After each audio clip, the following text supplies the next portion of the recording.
सर्वभंग ऋषि के विषय में कहा गया है, अस कहीं जोग अग्नितम जारा, राम कृपा बैकुंठ सिधारा, ताते मुनि हरलीन न भयो, प्रथम भेद भक्ति बर भयो। कृपया ये भेद भक्ति समझाने की कृपा करें। सर्वभंग ऋषि बहुत लंबे समय से साधना में रत थे और साधना की जो पराकाष्ठा हो सकती है वहां तक पहुंचे थे। संसार को मिथ्या समझकर, संसार को स्वप्नवत समझकर, संसार से विरक्त होकर अपने अंदर परमात्मा भाव को रखते हुए अहम ब्रह्मास्मि इस प्रकार के भाव को रखते हुए ब्रह्मलीन होने की स्थिति में पहुंच चुके थे। परंतु जब उन्होंने सुना कि भगवान श्री राम परिपूर्णतम ब्रह्म पृथ्वी पर पधार रहे हैं और पृथ्वी पर पधारने के साथ साथ वन में भी आएंगे, वन में जब भगवान पधारेंगे तो कृपा करके ऋषि महर्षियों को दर्शन देंगे। उस दर्शन लाभ को पाकर हम कृतार्थ हो जाएंगे, ऐसा विचार करके उन्होंने अपने शरीर को कुछ समय तक और रख लिया। योगी जो है इच्छा मृत्यु वाले होते हैं, अर्थात परमात्मा ने जो हमको जीवन दिया है वो श्वास में दिया है। श्वास की गति को रोककर लंबे समय तक शरीर को रखा जा सकता है। महर्षि सर्वभंग ने जब तक भगवान श्री राम उनके आश्रम पे नहीं आए तब तक अपने शरीर को रखा। जब भगवान श्री राघवेंद्र का दर्शन किया तो उनके मन में आया कि जब परिपूर्णतम ब्रह्म स्वयं इस सृष्टि में आते हैं तो जीवन जीने जैसा है। उस मोक्ष का क्या उपयोग यद्गत्वा न निवर्तन्ते, जहां जाने के बाद लौटना नहीं होता। उन्होंने कहा कि ऐसा मोक्ष हमें नहीं चाहिए, हमको तो परमात्मा जैसे पृथ्वी पर आते हैं और असंग भाव से संसार में रहते हुए मानवोचित कर्म करते हुए एक आदर्श स्थापित करते हैं। इसी प्रकार से एक आदर्श जीवन जीना चाहिए, ऐसा उनके मन में विचार आया। और इस विचार को सार्थक करने के लिए उन्होंने कहा है, जात रहूं बिरंची के धामा। मैं ब्रह्मलोक जा रहा था, परंतु जब सुना कि भगवान श्री राम आएंगे तो शरीर को रखा है। भगवान को उन्होंने जितना भी पुण्य सुकृत किया था वो सब समर्पित कर दिया।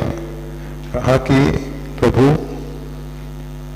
आपकी कृपा से, आपकी करुणा से इस जीवन में जो भी सत्कर्म हुए हैं वो सब आपके लिए समर्पित हैं। अब आप कृपा करके अपनी अहेतु की कृपा से हमको भक्ति प्रदान करें, भक्ति प्रदान करें। तो उसके विषय में ही यहाँ कहा गया है, अस कहीं जो अग्नितम जारा। ऐसा कह के उन्होंने योगाग्नि में अपने शरीर को दग्ध कर दिया, जला दिया। उन्होंने सोचा कि इस शरीर की अंत्येष्टि के लिए किसी को कष्ट नहीं देना पड़े। महात्मा चाहते हैं कि जब तक जीवन है तो वो जीवन सर्वजन हिताय कार्यरत रहे, और जब शरीर का प्रारब्ध पूरा हो जाए तो शरीर का भी सदुपयोग हो सके। इसलिए हमारे यहाँ वैष्णव सन्यासी महात्मा जो हैं, रामानंद संप्रदाय के अंतर्गत जो विरक्त महात्मा हैं, उनकी जो अंत्येष्टि है जल समाधि के द्वारा होती है। अगर जल समाधि संभव न हो तो भूमि में समाधि देने की व्यवस्था है, परंतु महर्षि जी ने विचार किया और विचार करने के उपरांत अस्कहि जोग अग्नि तंजारा, योग अग्नि में अपने शरीर को भस्म कर दिया। भगवान ने देखा कि इन्होंने योगाग्नि में शरीर दाह किया है, शरीर की भस्म यहाँ रह गई है, इसलिए भगवान ने तुरंत बाण से गंगा को प्रकट किया। भगवान का बाण भूमि के अंदर गया और वहां से मां गंगा प्रकट हुई। अभी भी अगर आप सब सरभंग आश्रम में जाएंगे तो वहां देख सकते हैं कुंड बना हुआ है जिसमें पवित्र जल रहता है, 12 महीने जल रहता है। चारों तरफ बहुत दूर दूर तक जल नहीं है, उस कुंड में ही जल हमेशा रहता है। कहते हैं कि जीवन में तीर्थ यात्रा की भावना हो तो और चित्रकूट की तरफ जाएं तो इस सरभंग आश्रम भी जा सकते हैं। राम कृपा वैकुंठ सिधारा, भगवान की कृपा से और भगवान के धाम वैकुंठ में गए हैं, परंतु वैकुंठ में जाने के बाद लौटना नहीं होता है। फिर भी ताते मुनि हर लीन न भयऊ प्रथमई भेद भक्ति कर ले। गोस्वामी तुलसीदास जी कहते हैं कि मुनि ने जो भेद भक्ति का वरदान भगवान श्री राम से पाया था, इस कारण से भगवान में वो लीन नहीं हुए। वैकुंठ में उन्होंने सायुज्य मुक्ति नहीं पाई। सायुज्य मुक्ति में परमात्मा में लीन हो जाते हैं।